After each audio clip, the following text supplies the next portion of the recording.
So good day, sir. My name is Clarence Joel Camarillo, and this is my final output uh, for the ITPS 8.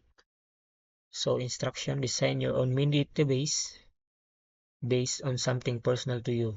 So sa mga example, akong gi-choose ang favorite games. And number two, create tables and relationships with real structure, primary and or foreign keys. So dere mo ni ang table sa categories, and sa categories nag-insert ko og mobile game, PC game, console game, and sport.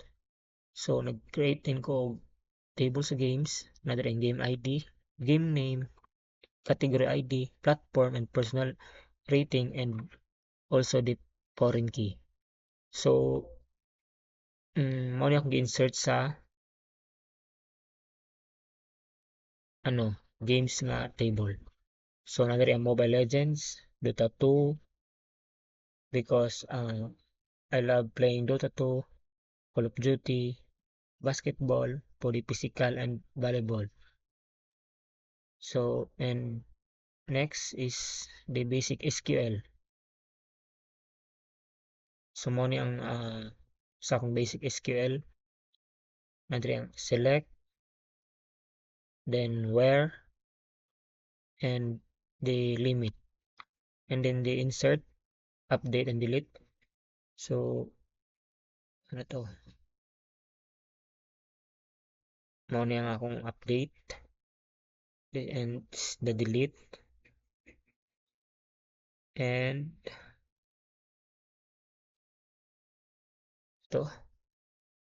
And kaning last is a group by having joined. Nara. So this is the last tong I joined.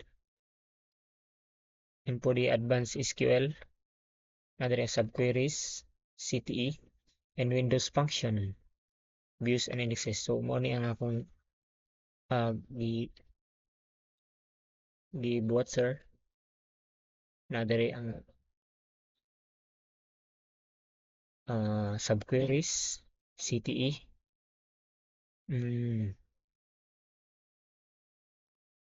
ara. And then the index, and then anara, then the view, and then the index. So diri na medyo nalibog ko. So ako lang gyapon siyang gibatan og table. Okay, para sure. So muna, sir, my Netflix watch list, users, shows, and watch history. So nag-create ko og table sa users, na ang user ID and username. So and nag-insert ko og user ID and username. Muna lang user ID 123, then lang username, RetroCan, Show Lover, Classic Page. And for the table sa shows, nara show ID, title, genre, and release year. So muna akong gikuan diri, muna ilang muna show ID, title nila, then release year. I mean napaday genre, nara kung crime ba na siya, comedy, or fantasy. And next is my dream cafe. Diri ang menu, orders, and customers. So nag-create gyapon ko og table sa menus. Diri ang item ID, item name, price, category, and nag-insert ko diri na ilang ID and name, price, and category.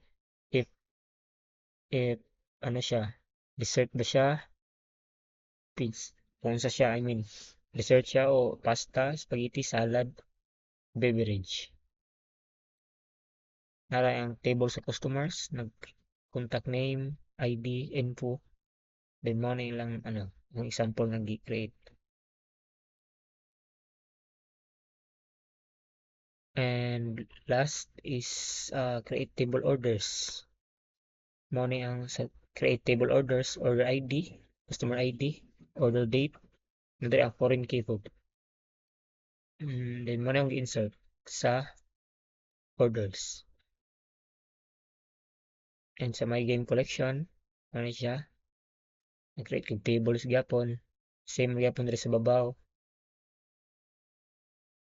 Then sa last, my daily routine, nara create kong table, and that's all. Marto. Thank you, sir.